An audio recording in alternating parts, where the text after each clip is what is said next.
Following is brought to you in part by MFC Studios. The views of the show's host and guests do not necessarily reflect those of the management, owners, or staff of this radio station. And now, it came from the radio.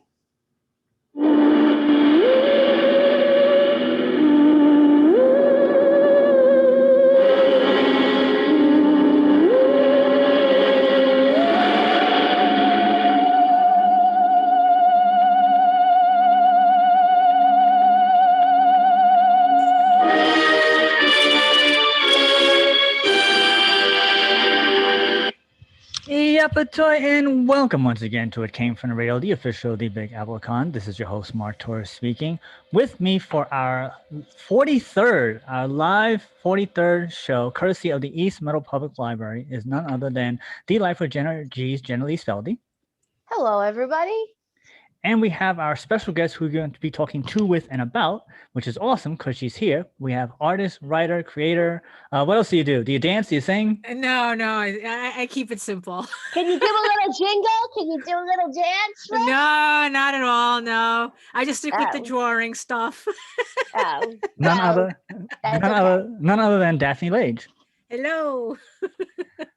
All right, so let's see. Before we talk to her, as I mentioned, we're going to be talking with her in just a few minutes. We have to take it away with the news. The news is brought to you in part by the fine folks at sci-fi.radio. That's sci-fi for your Wi-Fi. And the fine folks at the Big Apple Con, of which we are the official radio show of, celebrate over 25 years of pop culture ness and comic book stuff. For more information, go to www.bigapplecc.com. Their next convention, which is weird, it's called the Big Apple Silver Anniversary Prequel Expo, which will have already happened by the time this airs, because this is going to air in May, so it's going to be on May 1st. So it was a great convention. I was there. It was wonderful. It was a great time. It was great. Yeah. Sure. You enjoyed it? Yeah, we'll do two shows about it. Yeah, exactly. Is that great? The city's so nice they named it twice. New York. There you go. So let's see. And we're going to have a shout out for our Patreons, of which there are Danny Grillo, award-winning director Jared Burrell, Kyle Horn, Millie Portez, Newsday famous Dresden Media, Unji Kun, Shadow Rabbit Art, Huracan, and Yasmin Array. If you guys want to have your own little shout out, go to www.patreon.com, look up It Came From the Radio in the search bar, and you can get your own little shout out for just $1 a month. We would greatly appreciate it. All right, so let's see. We have, as always, we're going to start off with the sad news. Yeah. Have a couple of sad news this time. So let's see. Mad Magazine writer Frank Jacobs died recently. As of this recording, which is April the 14th of 2021, no cause of death has been released. As I just mentioned, Frank worked on Mad Magazine from June 1957, starting with issue number 33, to which he contributed from 1957 to his last issue in 2014 with issue 529. Frank wrote a wide variety of lampoons and spoofs, as well as parodies of famous songs and lyrics and poems. Frank had more than 575 credits for the magazine, more than any other writer, and second only to writer/artist Al Jaffe, who's still alive and I believe celebrated his 99th birthday not too long ago. Frank was a young 91 years old. Mm-hmm. You're a fan of Mad Magazine? Oh, of course. Everything is satire to me. So Mad and the National Lampoon movies they get me, you know? I mean, they make me feel less alone in the world. So, good job, man. So what about you, Daphne? You're a Mad Magazine fan? I'm not. That's not something that I really grew up with. I mean, I'm more familiar with like maybe Jack Davis's work than but I know of it conceptually. Well, we'll call you when Jack Davis dies. How about that? Right. Okay. There we go. I'll be sad when Jack Davis dies. We'll come back. We'll circle back. Moving on for some more sad news. Wonder Woman ghostwriter Joy Evelyn Hummel also died recently. Also, as this is recording, no cause of death has been announced. I say ghostwriter because Joy, spelled Joye, so I think that's Joy, not Joye, originally was a typist for William Moulton Marsden, who was the creator of Wonder Woman. When William became ill, Joy took over writing duties with issue number 12 without telling anyone, using the pen name Charles Moulton, as did William beforehand. She wrote for Wonder Woman from 1944 to 1974, writing more than 70 issues of the comic, and is the first woman to write for the series. Of note, which is kind of sad, Joy died one day after her 97th birthday. So she was 97 years old. Oh, bravo. It's like, it's like she made it 97. All right, she's good. Yeah, I think so. I think once you make it to your 90s, it's like it's well done. I mean, I'll be 37 soon. I'm good with calling it a day at that. So oh boy. Wow. I'm good.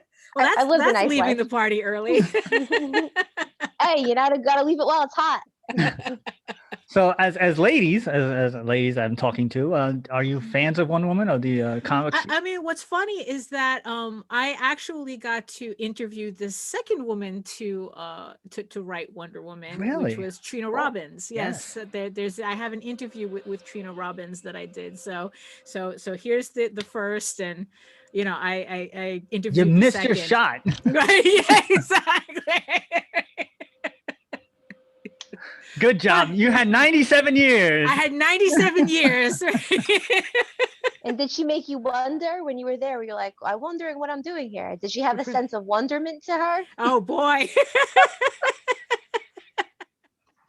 It was a good interview. It was a good interview. Oh, all right, moving on for some even more sad news.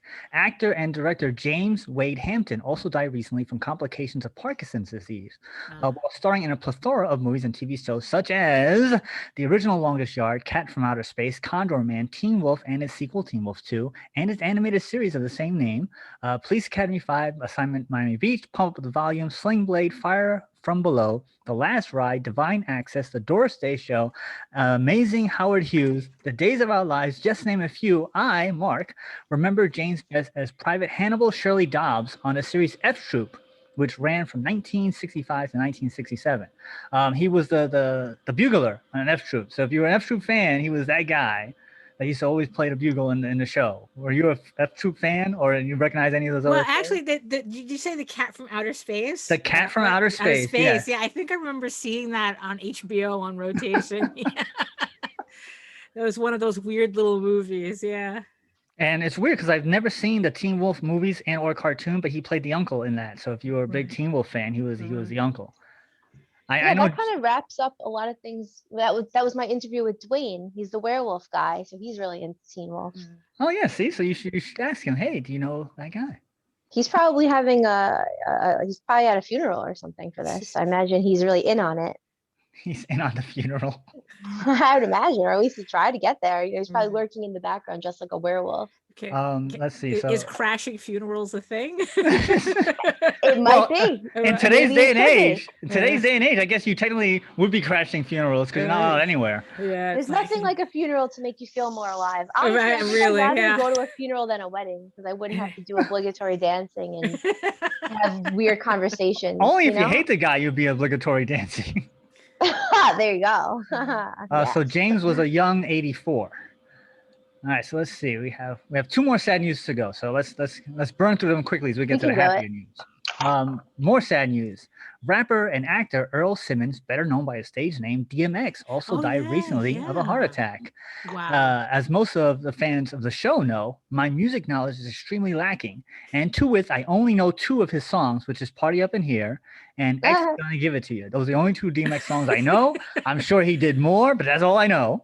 That's okay. On acting side, however, DMX appeared in such films as Belly, Romeo Must Die, Exit Wounds, Cradle to the Grave, Fall of Live, Death Toll, Lockjaw, Rise of the Kulev Serpent, Beyond the Law, Fast and the Fierce, Death Race, just to name a few. Of note, he was the first artist to debut at #1 5 times in a row on the Billboard 200 charts, selling over 74 million records worldwide. And he also published a book of his memoirs entitled E.A.R.L, The Autobiography of DMX. Daphne, you a DMX fan? No. I think I'm more familiar with him in the movies than I am for his music. Well, see? Yeah. Did you ever watch Cradle to the Grave? That was with Jet Li. That was my favorite I think one. so. I think so. Yeah, it was long. It was a while ago. But the thing is, though, it's like he was like still kind of young, right? Yeah. He must have been in his Yeah. like what in his 50s or something. Actually, he died at 50. So yeah. Wow. Oh, he's 50? Well, Wow, he okay. well he That's- He was yeah 50. yeah he was 50. Well, he is, they He'll say still that be life 50, is yeah. timeless. Yeah, that's rough. That's rough. There's some That's not interesting well done. rumors. That's not Yeah, well there's done. rumors on this one because there's rumors that he got the vaccine 2 days before, and there's all these different press. You don't know with press nowadays what's real and what's not. But supposedly the Right, family yeah. Wow. is trying to sue different media outlets for saying that he overdosed and had a heart attack when he got the vaccine, and they think he was fine. It's interesting. I don't know. I had no idea. Major People need- controversy. yeah, it's like media has to create more drama than. We got enough drama. We don't need to Yeah, create exactly. Yeah. Ugh, yeah. Well, Well, Were you a DMX fan, Jen? mm-hmm. So you were I rocking to listened the to you were him. rocking to the music. Oh yeah, high school for sure. Had him in my first car. Yeah. You had I'll him in never your forget first him. car? I had my first car, and I know he ran with the Rough Riders. I know the Rough Riders crew, and I was driving from DC to New York because I used to go back and forth and kind of live like two lives. And I was actually behind the Rough Riders. I see the Rough Riders logo sticker on this. I think it was a Dodge Charger, a silver Dodge Charger.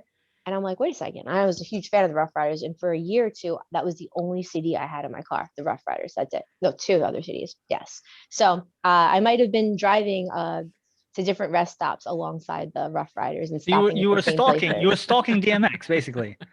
I didn't. But you had him in your stalk car. either. You had him in your car, and then you were stalking him.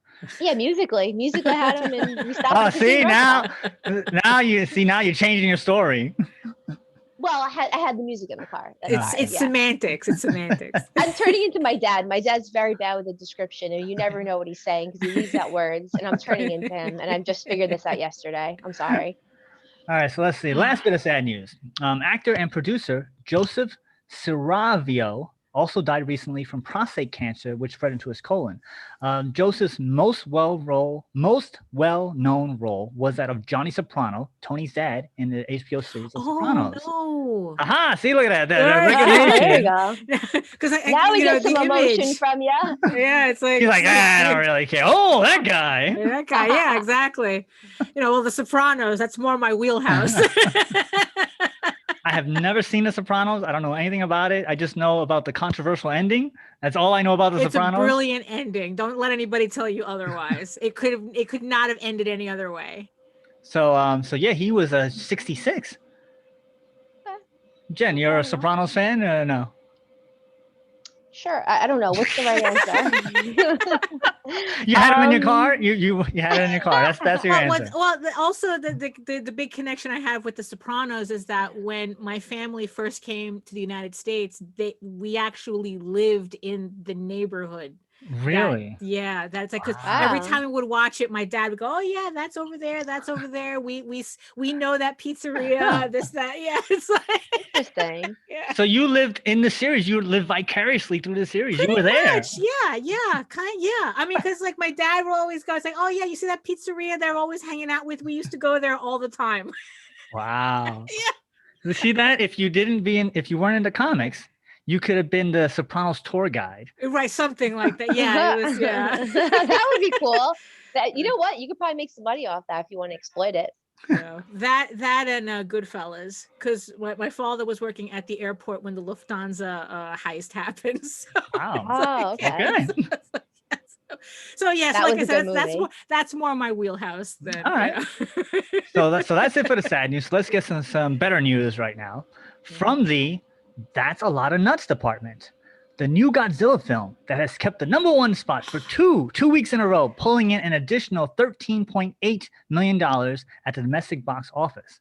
To put things into perspective, this time last year, the film Swallow, which is described as, I'm reading exactly what it was described as, Hunter, a newly pregnant housewife, finds herself increasingly compelled to consume dangerous objects Oh, I know this movie. as Yeah. her husband. Oh. And really, you've heard of this movie? I've heard Yeah, of I this movie. saw. Yeah. Yeah, and I was like, "What is this?" It's Holy supposed crap. to be one of those like creepy thriller types. Yeah. Uh huh. Yeah. Uh huh. I had no idea what this movie was. I was like, I gotta type this down because I don't know what the hell this is. I have a lot of friends that post obscure things. So that movie was #1 a year ago at this time, and it made at the #1 spot $1,986. Wow, that's how many people were going to the movies. Yeah. Keep in mind, this would have been the 5th full week of the ongoing pandemic, which in most theaters were closed.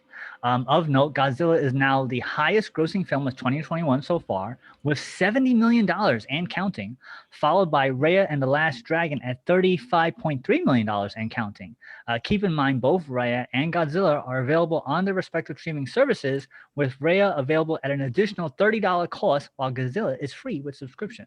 So it doesn't factor in how much money extra they're making on the streaming service. If you like a movie that watches like a 12-year-old on a sugar high, Godzilla is for you. It's literally like people at the writers at the studio was like going, well, but what if this doesn't make it's called Godzilla versus Kong. Stop. But you know what? Yeah, I was in a mood like that Monday, and I had a bit of a buzzkill today, so that's good. I feel like more people should act like that. Just go with it. Absolutely bonkers movie. Oh, fun. Okay.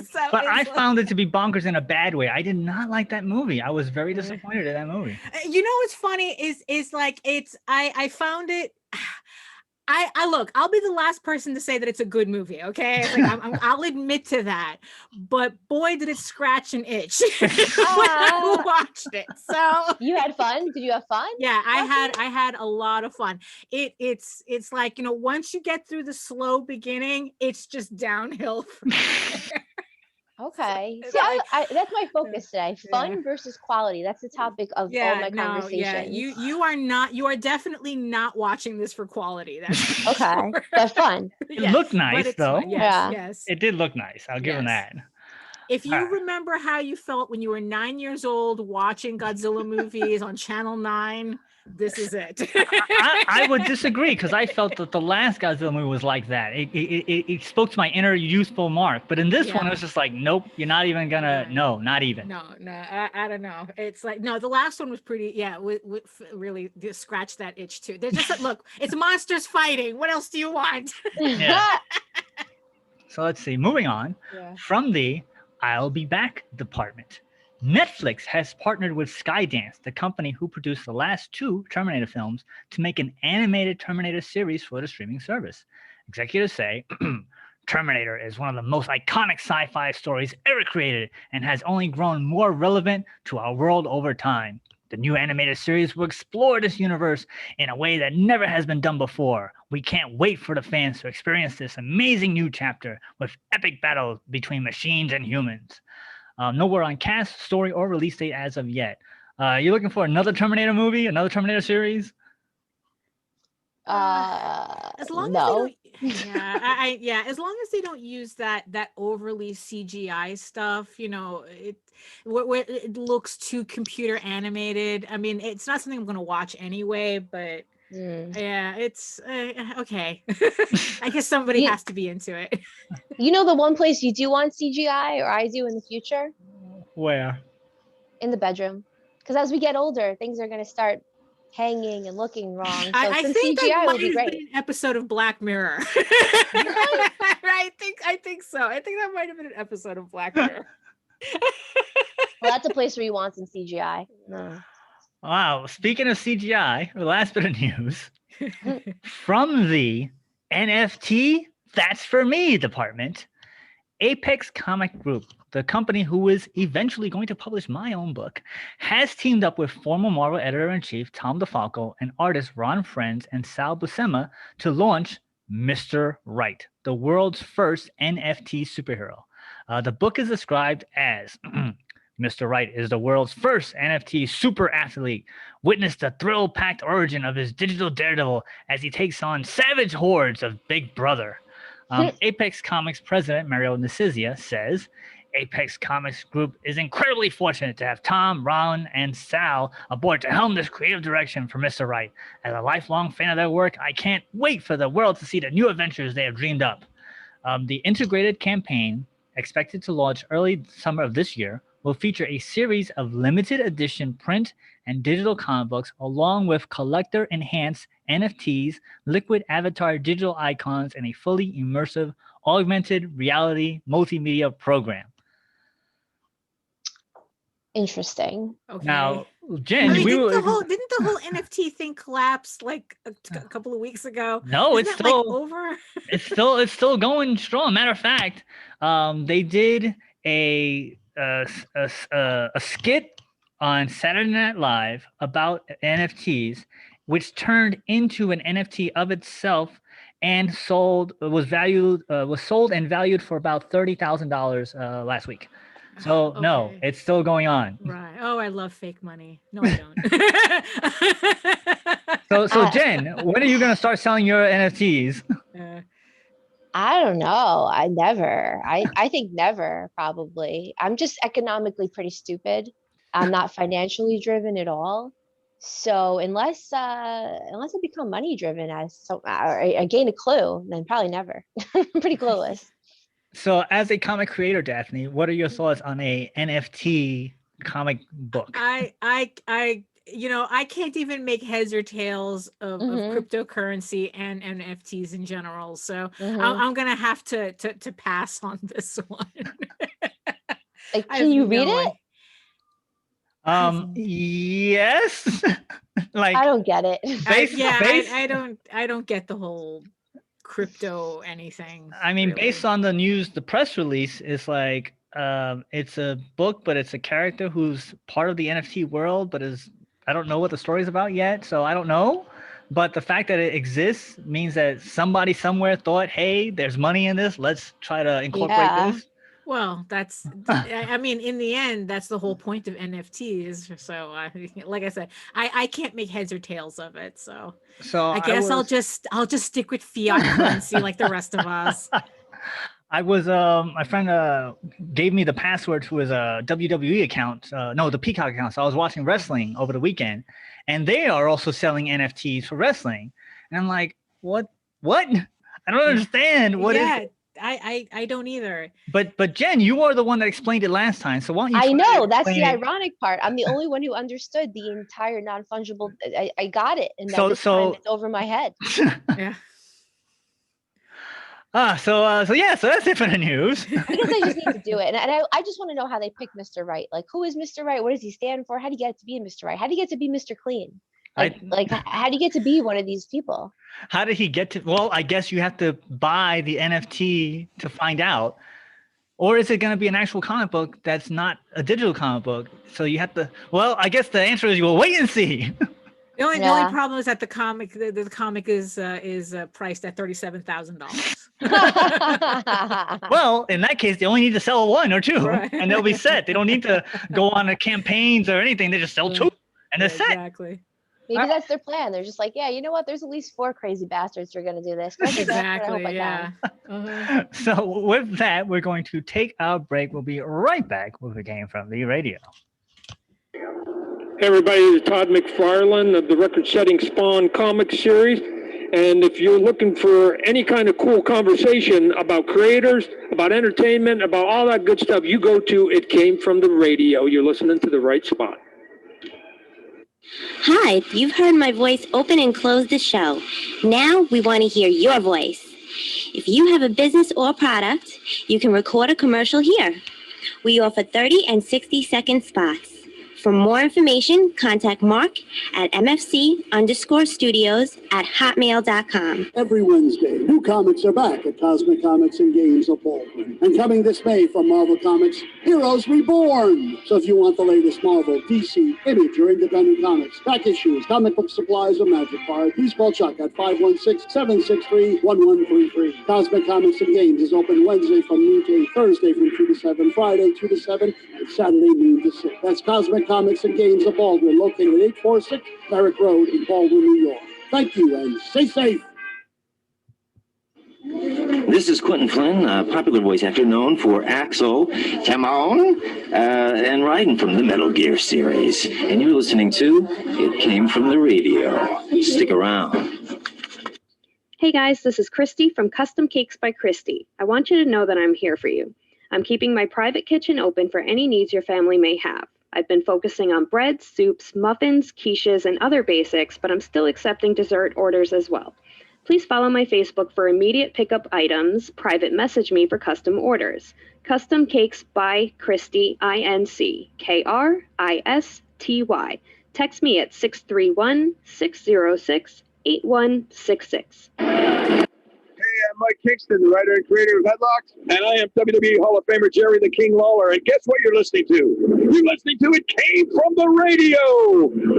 The Comic Book Depot has been in business since 1993. Your one-stop comic book shop for comics, gaming, and collectibles. The Comic Book Depot Club membership is $15 and gets you 15% off new comics, back issues, graphic novels, and 10% off comic book supply. Located at 2847 Jerusalem Avenue in Wantagh, New York. Contact us on Facebook for curbside pickup because new comics are back. For more information, get out on the call at 516-221-9337. The Comic Book Depot. Hi, this is Amy Jo Johnson, writer-director from the film The Space Between, and you're listening to It Came From the Radio. If you had any honor, you would listen to sci-fi.radio, the sci-fi for your Wi-Fi. Kapla!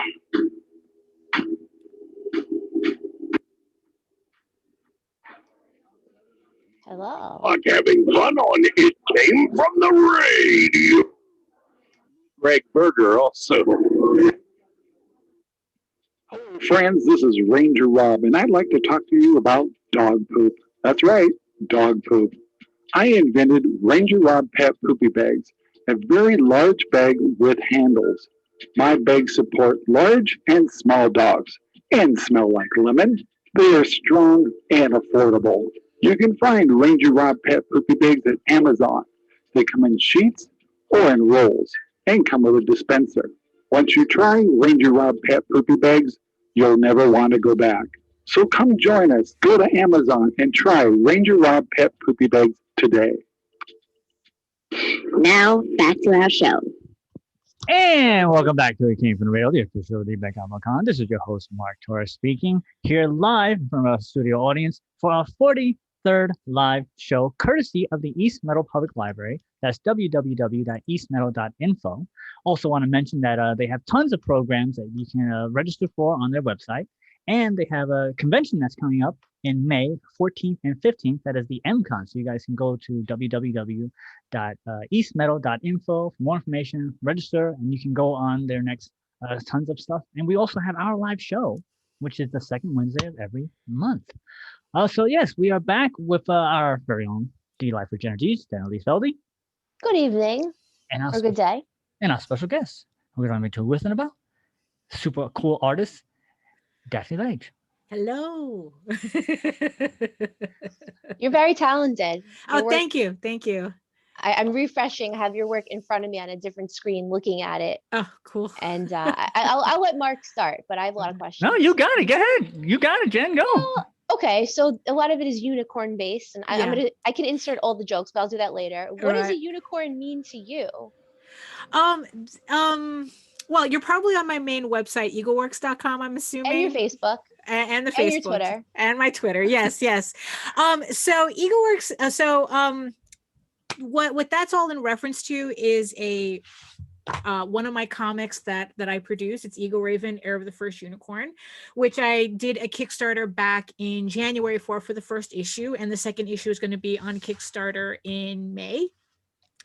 And that was, and unicorns as a thing was always a thing for me when I was little.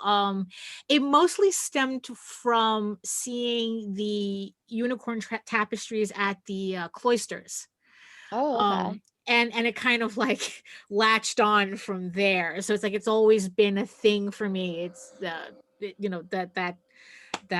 imagery. Mm-hmm. And it just ended up, just permeating everything that I ended up doing in my artwork and in comics, especially. And especially for this book, this was a book that I had been working on since pretty much high school. Wow. And only recently I finally decided to put it out in its own, as its own comic. And You got a lot done in 2 years. well, Too well, you easy, see, had the to. funny thing is that yeah, it took me 20 years, and then everything kind of like car crashed in the last two. I think especially thanks to the lockdown and everything. So it Yeah, made you get a me, lot yeah, done. the lockdown really made me rethink how I was doing my comics and whatnot, and this was one of the projects that I decided to push forward. And I guess to do a quick summary of Ego Raven. It's the story of Ego Raven, who's a half unicorn, half human princess who lives in this valley where the elves and the unicorns reside, and they depend on each other's magic to survive. But the problem is that the elves after many generations have been losing their magic while the unicorns have been keeping theirs. So there's Oh, kind of like a heavy dependence by the elves on the unicorns. And interesting. the king of the elves kind of, gets together with Eagle Raven's father, who's king of the unicorns, saying, like, hey, it's like, maybe if we marry her off to my son, the Prince Rillian, the prince of the elves, then maybe, we can finally, we can use that to bring magic back into our line. But what happens is that Rillian made up his own idea as to what he wanted to do, and he made a pact with the dragons who have been eyeing this particular valley because the valley itself is magical. That's pretty So the cool. dragons, so he makes a deal with the dragons to take over the valley and make him king. But what he learns at the last minute is that, well, too late, is that the dragons don't share.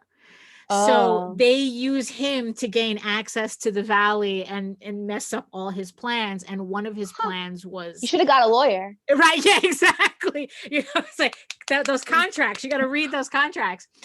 And so Ego Raven and her uncle have to escape into the world of men, and they've never been there before. So this is the start of their adventure in kind of as being magical creatures, Mm. maneuvering their lives in a mortal, somewhat non-magical world the way they know it. So like I said, the second issue comes out in May.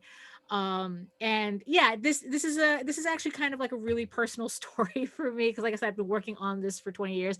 But then again, it's like, it seems like the two books that I work on, because the other book that I work on that happens to be on Kickstarter now is Tall Tales, which you can see behind me too. Oh, I And was wondering what that was. I was trying to figure that right, out. yeah. So this is Tall Tales, which, like I said, is on Kickstarter now. This was also a passion project that I've been working on for actually more. The first issue of this book came out in 1992. That's how long I've been doing this. So Wow. so we're re-releasing the first trade paperback, which collects the first 5 issues. The entire series so far spans like over 1,000 pages worth of material. So it's kind of daunting for people Whoa. in the middle of it. So we're using this Kickstarter to give people a jumping on point for that series as well. So yeah, it's like, so I have like these 2 passion projects that I'm pretty much exclusive on. But yeah, and this one, and with Tall Tales, this is more of where Ego Raven is like kind of like a fantasy soap opera. This one's more like if Disney did Lord of the Rings. So this Okay. one is about like a group of friends and warriors who are sent on a quest to find a stolen magical artifact, and they end up inadvertently getting involved in a war between the rats and the trolls. And there's this, and then it's like all the problems that comes with that. So cool. Yeah, so this is more if you like your adventure to be more running, jumping, skipping, climbing Mount Doom type. Yeah. Yes. Interesting. Yeah. You're so interesting. You're so inspiring. You've done so much and you've created this whole world. Like, I'm not really into video games, but I played them and I see how there's a whole world in these games that you could just escape to. And, of course, that's a whole thing, escapism through video Right, games. yeah. I do TV, so I go into them. But you've created this whole universe. It's really cool. So Right. very Well, interesting. yeah, because Eagle Raven is the book that I did completely by myself. Tall Tales, I share duties with the writer, JD Calderon. He writes it, I draw it. So this one is more his universe than it is mine. But this is all mine. So it is a huge difference playing, like the difference between playing in kind of somebody else's sandbox and having a world that I created all on my own. So and what's funny is that we were just joking about Godzilla, where it's like the sugar rush, it looks like a 12-year-old in a sugar rush. And it's like the way I like to describe this is like this is a 12-year-old girl on a sugar rush. Yeah, that's kind of how the vibe I got. I went back to when it's I like was 8. so that's that's like the vibe that I have with that book. It's like everything that I came up with at 12, I'm trying to congeal in a coherent story. I feel like I need a blue and pink cotton candy to eat that, or to eat with that. It's fun. It's like something whimsical and fun. Put your feet up, forget COVID, forget things that are exactly. downer. It's like it's nice. It's nice to hear this, and it's just positive. It's not free of controversy and hate and anger. It seems like there's some anger in there, but it's right. Yeah, I mean, it is a whimsical. soap opera. It is a soap opera. So it's like that's kind of also the angle that I'm going at. Like it does, and like a soap opera, it does have its dark moments as the story goes on. But it doesn't touch on this reality, right? Right. Yeah. It's okay. Yeah. Not literally. It's like not like like how some people have to be like really like ham-fisted. It's like this is what this means. It's like no. It's just like this. This is just kind of. I tried to keep the experiences like really, really general. Like it's like this is something that on a certain level, these are themes that we all kind of dealt with in our own way. It's just that this is in a very fictional fantasy setting, but it's nothing like it's not like really like ham-fisted. I can't stand that. I like escapism. I'm a big fan of it, so it's fun to have that you created this whole other world. And Mark, are you there? I'm actually very this is an engaging conversation. I'm like, this is great. I have many questions. This is great. So, you go for it. You girls go. Yeah. What was your first comics or first I guess like sci-fi? What do you call this? I don't know I don't know anything about anthropomorphic fantasy. The furries. Oh, the furry stuff. Yeah. I mean, what's funny is that I've been reading comics since I was little, but the thing is though is like it wasn't like standard mainstream stuff because like I was it's like I was mostly raised in Spain and Brazil, so my experience with comics was a little different. And these were just like a lot of kids comics and a lot of European centric comics, like comedy comics from Spain and Brazil, and so it was just something that was okay, sorry. Oh, you're testing something? Technical difficulties on my end. Sorry. So these were always like books that were always, they were kind of ubiquitous. Like I never really thought about them as comic books because it's something special, because it was just something that everybody had access to and read. So it was just like, it was all over the house. But my first experience with American mainstream comics happened later.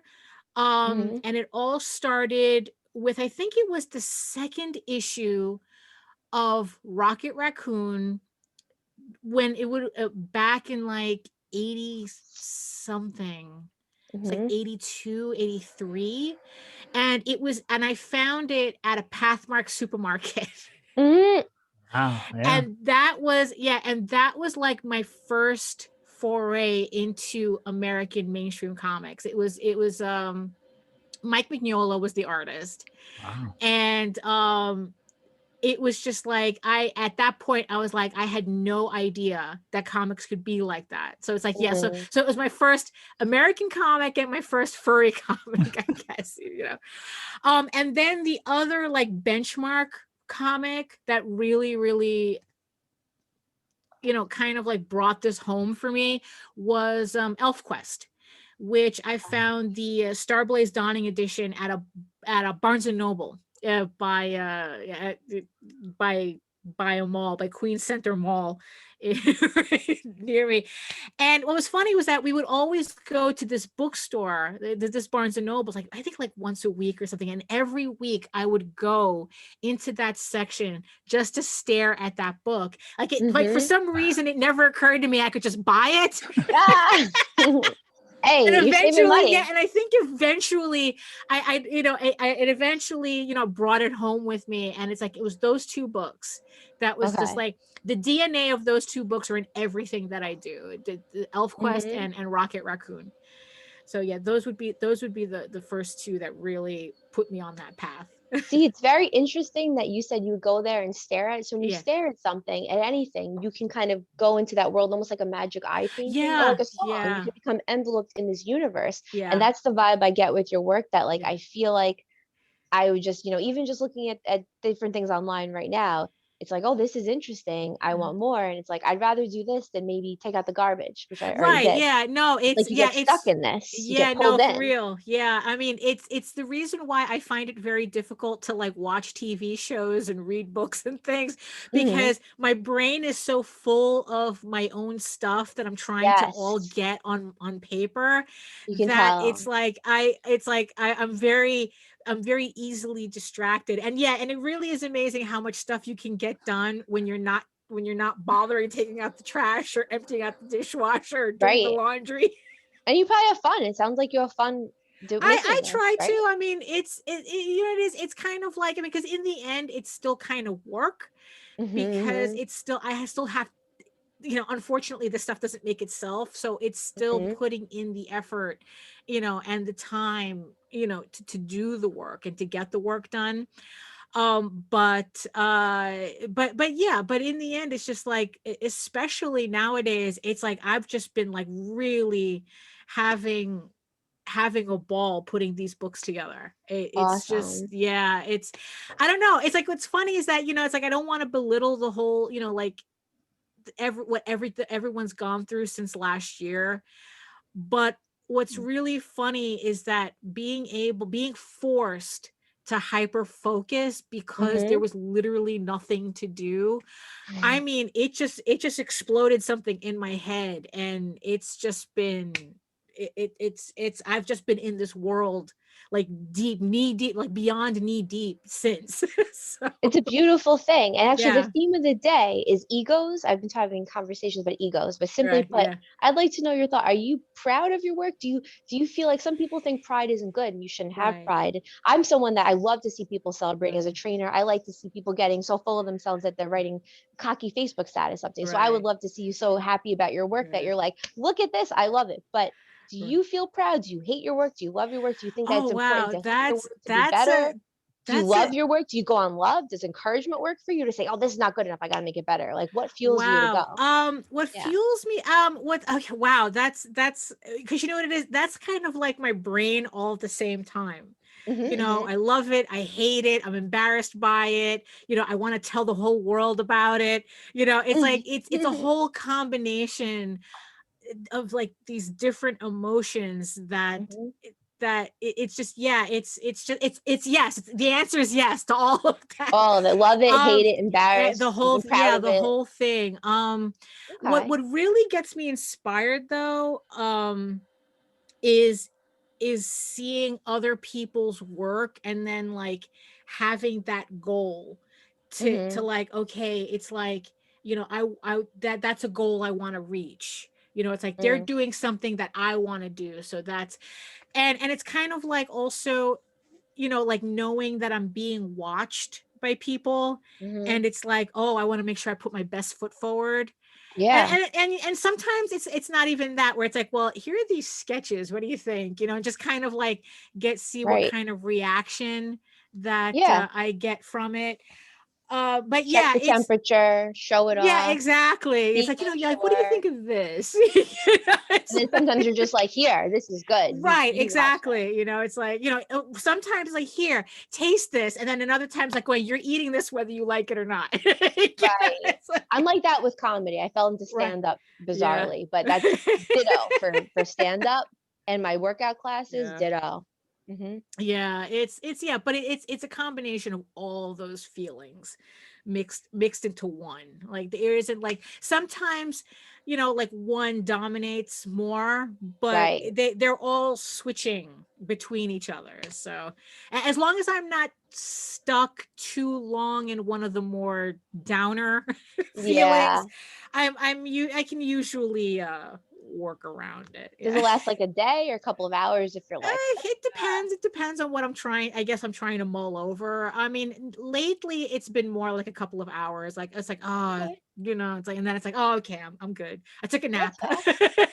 Tony Robbins, I remember I heard, I'm not a huge Tony Robbins follower, but he Yeah. said the 90-second rule, basically get over anything in 90 seconds. I heard that years ago, and I've been kind of working It's on that. something like, yeah. I mean, Tony Robbins was somebody that I really like read up on like Mhm. years ago, and it's kind of, and it's like, there's a lot of foundation still to my thinking, like trying to, like, yeah, you don't want to dwell on stuff, you don't want Right.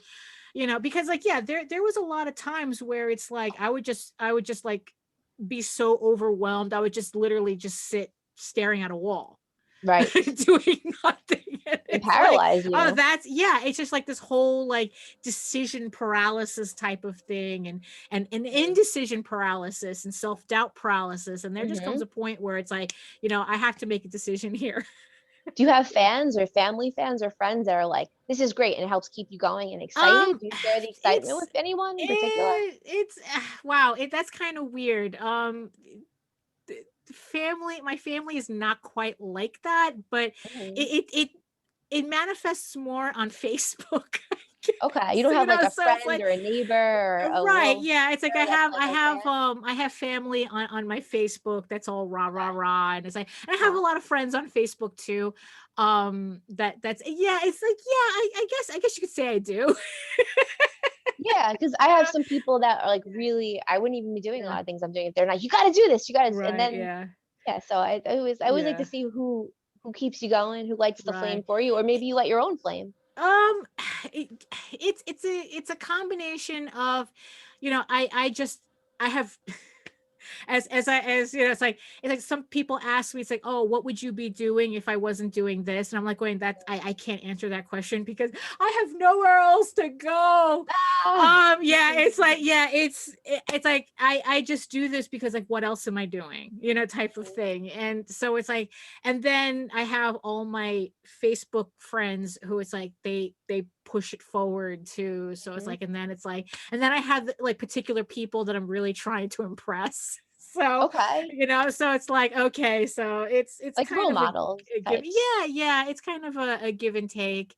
Yeah, I have a couple of role models that it's like every time I post something, I always think of them when I do, because like, oh, they're watching, so I got to make sure this is tops. yeah. I feel that way too. Yeah, I know some yeah, certain people are watching me of all different levels and types, but hmm it seems like you're obsessed. And I just had this conversation too. I think, and I'm obsessed with a few things, and I think that anyone that's really good in any area is obsessed, because otherwise you don't become an expert. You're never done learning. But Right. Well, I feel like you're never learning anyway. I forgot where I read this, but it's like, a master is just somebody who's done it longer than you have. right. So it's just keeping it moving. I'm always looking for ways to improve every aspect, because as a self-publisher, we have to do everything ourselves. It's not like we have a Yeah. whole marketing team or we have a company behind us or anything. it's Mhm. it's everything that you see is because I did it. That's the way to All, do it. yeah, it's You like can't be all the waiting for marketing, some all the producer. books. Yeah, it's like, really, it's like, all the books get put together because I put them together. The Mhm. advertising, the promotion, the marketing, everything. So there's always something that I'm looking at to see how to improve what I'm doing. Like a video game of this would be fantastic. And you're doing a great job, by the way. Everything looks thank great. you. Thank you. Very professional. It's intriguing. I'm not even into comic books. I say that all the time, you know, no hate. But I don't know. I'm interested. So. Right. Oh, so there you go. I mean, that's, you know, it's a real event. Yeah. I feel like I just want to have a chocolate bar or s'mores and just sit back and like have it play on TV. I want to watch a movie of this. Yeah. Movie? TV? Who knows? Who knows? You know, it's like I don't even really think that way. It's like I already have this anime in my head that I'm trying to get out on paper. So, well, so think about you it. know, yeah. That's actually a perfect segue because we're at the time for a social media time. So why don't you tell people, where can people find more about your book? Talk about the Kickstarter and the websites and all that fun stuff right now. Oh, sure. I mean, so you can check out all my social media at my main website, egoworks.com, EGOWORKS. There you will find links to all my social media, to my Twitter, my Facebook page. My Facebook is where it's hopping. So that's where you'd really want to go is on my Facebook. On my Instagram page, I also have a Patreon where I post up sneak peeks of all my comic book work before it hits the public, before it hits Kickstarter. So like there's a new Tall Tale series that I'm working on that only appears on Patreon, and then the only way you get it outside of Patreon is when it goes on Kickstarter as its own individual issues. It's not on the website. And that's also the thing too. If you can actually at egoworks.com, you can actually read the first 5 issues of Ego Raven, Heir of the First Unicorn, for free. Get them hooked. Yeah, you can do that first too. One's free. Yeah, the first 5 is free. But the Kickstarter, the difference between that and the Kickstarter is that the books, there are in color, they're re-lettered, they're pretty much remastered versions of what's on the website. But you know, this way it's that you can read the first 5 issues and see if it's something that you're really interested in before you head on over to the Kickstarter. And then also on the website you can find my link to talltalesonline.com. That's TAILS, where that's the Tall Tales website where you can read the first 20 issues of Tall Tales for free, but it's a lot more convenient if you head on over to the Kickstarter and pick up the first volume than if you're reading it online. Yeah. Don't forget the upcoming NFT. No NFTs. No NFTs for now. So we actually have a question from the chat. It says, question, have you ever seen an anime named Beastars? And if so, what are your thoughts? The story takes place in a world of modern civilized anthropomorphic animals with a cultural divide between carnivores and non-meat eaters. I know that's a Netflix show, I think. I haven't gotten a chance to see it. I'm more into, right now when it comes to anime, I'm more into Violet Evergarden, which is more of a soap opera style, very tragic soap opera style anime right now. That's just what I'm into right now. So I haven't had a chance to see Beastars. Yeah, it's like I said, it's very hard for me to concentrate on other people's work. I think the only show that I go out of my way to watch is The Witcher. So I'm just waiting for the second season to come out. See, it is video game because there's a video game of that. You are a video game. So that's like the only other show that I kind of like go out of my way for. So I haven't seen Beastars, but in terms of anime, it's Violet Evergarden I'm into right now. So. All right, so we're almost out of time. You girls did such an amazing conversation. I just had to sit back and just listen to it. We made your job easy. Yes. So final thought time. It's time for our final thoughts. So Jen, do you have any final thoughts for us? Super inspiring guest. You inspired me to create more. You. I'm a creator myself. I needed a little boost today. So I would say the Lord sent you or whoever. Thank you very much. I enjoyed it. Keep doing what you're doing. You're really spectacular. I don't use that word often. Just keep going and keep the faith and work hard and strategy. Thank you. Daphne, final thoughts? Just support independent comics, especially mine. There you go. like I say, you head over to egoworks.com, EGOWORKS, go to talltalesonline.com, TAILS, and you can find links to all my social media, also to the Kickstarters. And if you sign up for my newsletter, I send out a monthly newsletter where I keep everybody up to date as to all my about what's going on with my projects and when the Kickstarters go live. So do that too. You also get free, you also get free PDFs if you do that. So woohoo, free PDFs. Yeah. All right. And So her my Facebook has pictures and it doesn't have filler stuff, so follow it. so my final thought is this, Daphne, I've known you for many years. We go way back. And it's finally glad to have you eventually on the show. Yeah, exactly. Right. It only took an apocalypse for it to happen. So well done. Was it 30 years in a pandemic, right? Yeah, exactly. That's crazy. I've read your books. I've read the Tall Tales. I haven't read the other one, but I've read the Tall Tales and I love it. And I just wish you more success than you've had. And I want to say that I think that Jen is right. You need to move on to the next step. This needs to be the anime. This needs to be, I mean, all this time you figure the intellectual property is a thing now. So this is the opportunity to turn it into an animated series, something else beyond what it is, because it's really good stuff. I highly recommend it. And like I said, I've known you for such a long time, and I only like to promote stuff that I really believe in. And so not only are you a great artist, a great writer, you're also a great person. So thank you. I'm tell. leaving here all verklempt. No, it's true. I don't give frivolous compliments, and not that my opinion means anything, but whatever. It all means something.